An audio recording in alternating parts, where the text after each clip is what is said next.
Like I've been trying to get in touch with Bobby Brown. I want to get in touch with Bobby because we used to be friends. Oh, You oh know what yeah, I you mean? mentioned, yeah, yeah. I got it. I'm trying to get in touch with Bobby Brown. I can make Bobby Brown like the Bobby Brown we know. I can make him like that. You know what I mean? It's very simple. Like I heard recently that he had a couple of heart attacks. You know what I mean? So I'm like, okay, I get that. I can still do it. I just got to do it in a different way. I got to do it. All we got to do is speed walk and vocalize every day. Speed walk, vocalize, completely change his diet, and a year, 6 months, 3 months, even, he will be 180 pounds and yeah. A fact. I'm telling you, Yeah. I can do that. I'm Yeah. trying to. What you know what I'm heavily into. Like I wish that I can get in touch with El DeBarge, Bobby Brown, Jermaine Jackson, believe it or not, and because I got what they need. I know how to. I just know how I know how to prep people like that what they what they really want, and what they really want is what they had. They Mm, want what they had. Trust me, they all do. yeah. I even tried. I even wanted to do it for Teddy, but Teddy still looks young though, so and Yeah. Teddy's still very successful. You know what I mean?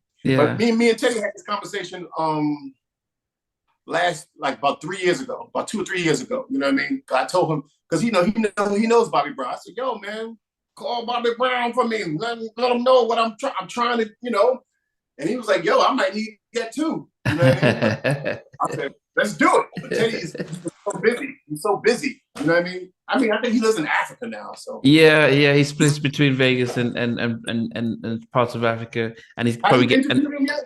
uh, Have you interviewed him yet? not yet, not yet. Oh man, because I heard that you really you're a big fan of his. I'm I'll call him. Yeah. So when it comes to, I mean, my whole music influence is Teddy, and so my Okay. biggest is Michael Jackson and then Teddy. So when so Wow. yeah, so um, You really need to interview Teddy. yeah. So I mean, there's probably not an interview that he's done that I haven't listened to. I mean, and I'm talking about going back. I mean, I think I've been following him since the late '80s and stuff. Okay. So I'm yeah. gonna call. I'm gonna call him. I'm gonna call him tonight. Okay, yeah. I'm, I mean, every person I interview I would always tell them, look, I'm a big fan of his. So I started. That's why I interviewed pretty much everybody that worked with him just to get a picture of that. So no, when it comes to Teddy, there is yeah, no bigger fan. But yeah, that'll be I'm gonna ask him. I'll ask him to do an interview with you. I think he'll do that. yeah, no, that'll be that, especially as they get. I know he's really busy with his new edition tour. Yeah, but yeah, yeah, he can let us know about what to expect from Guy. But I guess one thing for me, because I'm so my 9 to 5 is I'm a therapist, and one of the things about my channel is that I've been trying to use this as a platform to really educate the community worldwide about the importance of mental health and the importance of things. And for me, listening to your own story and the setbacks that you've gone through, that I wonder from a personal point of view, how have you been able to manage, especially when you think about the fact that the people that you started off with, how their careers went through and yours didn't. How did you navigate that over the years?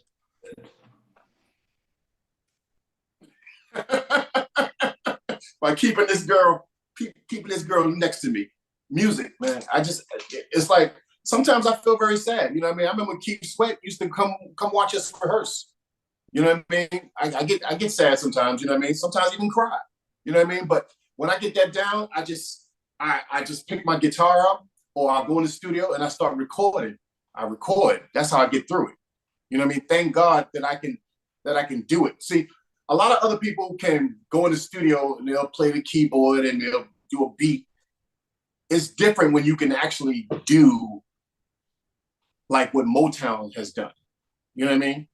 Like what I can't play, the only thing I can't play violin and I can't play cello, Yeah. but I have a thing in my system that's actually, I brought this plugin that's actually a violin and a cello.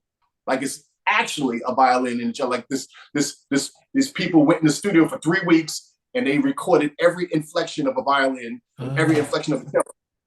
You know what I mean? And I have that. So I have an orchestra, I have a band in me.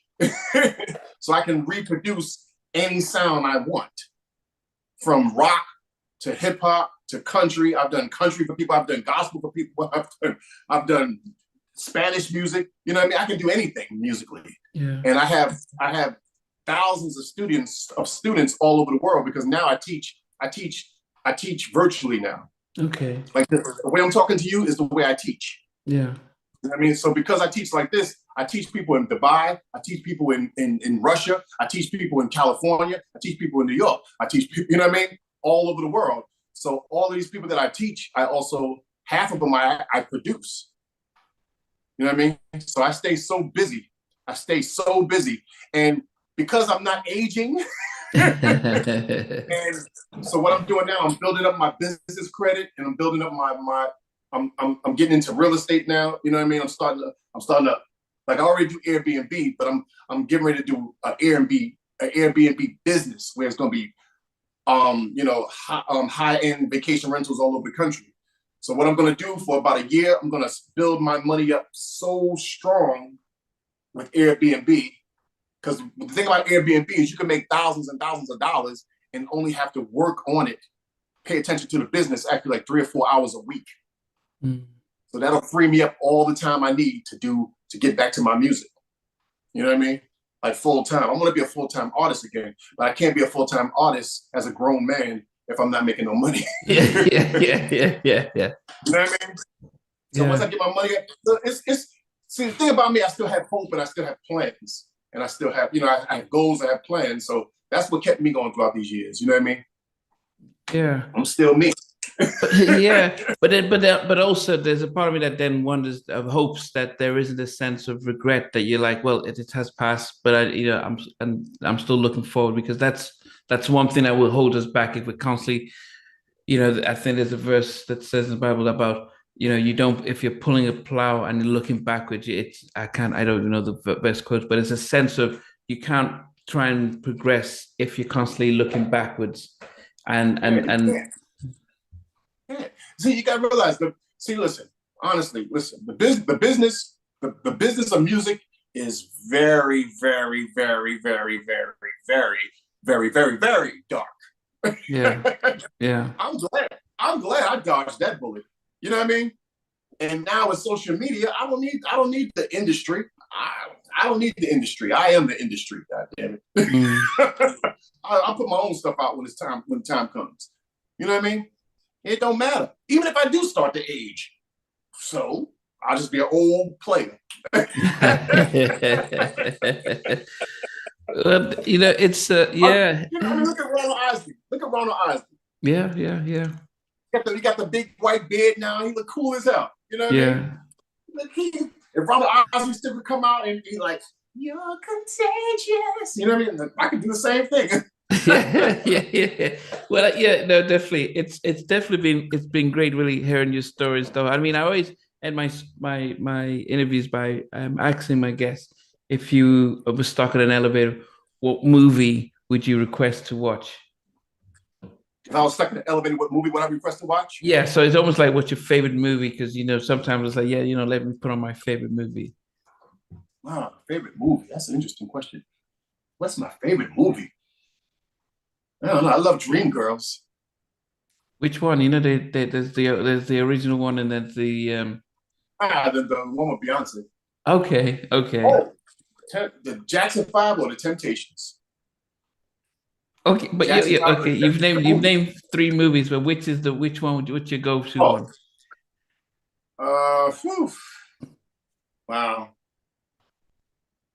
Wow. I guess maybe Jackson 5. I guess. Okay, The American Dream. Jackson's an American Story, whatever. Okay, American Story. Yes. And then finally, what's your all-time favorite song? Got to Be There by Michael Jackson. Okay. Me and My Girlfriend. That's both our favorite songs. That voice is the greatest voice I've ever heard in my life. That's the greatest song I ever heard in my life. Yeah. My favorite is the Lady in My Life of the Thriller album.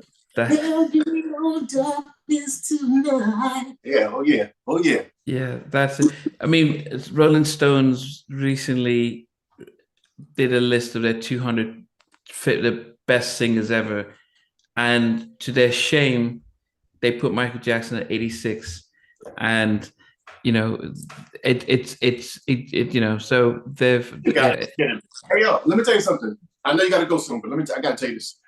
There is a industry or elite conspiracy against Michael Jackson, and this is how I know. The month he died, right? He died in June of 09, right? Yeah. Died in June of 09. I did a show with this, like, it's like a cover band show on July 4th of that next month, right? Mm-hmm. We had to do like about 18 songs, right?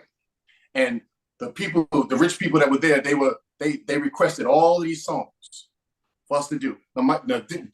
Michael Jackson, what day did he die?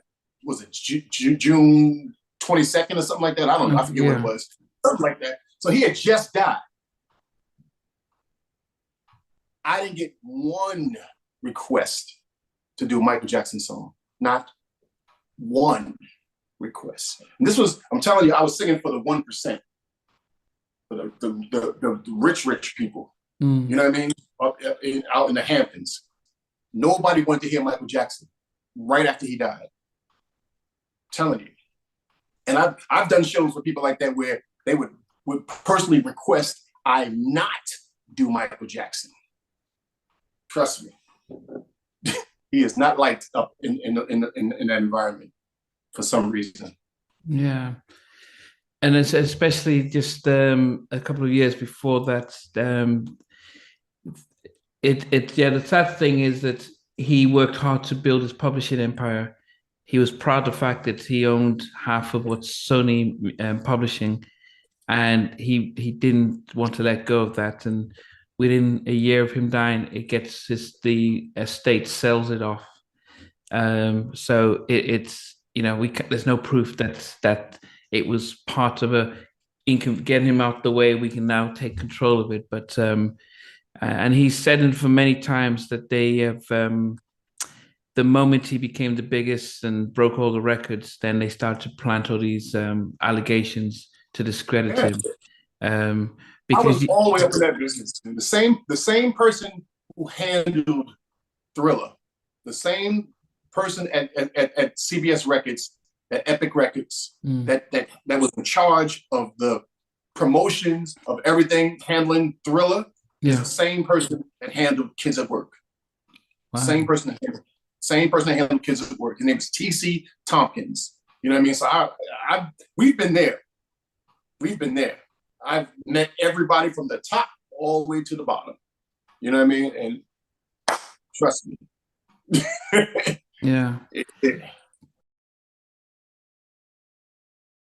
Hey, thanks for watching. Please remember to like, comment, share, and subscribe. But also check out our membership, which is a good way of getting some exclusive videos and actually long videos from day one. But thanks again for watching. Look forward to seeing you again. Thanks.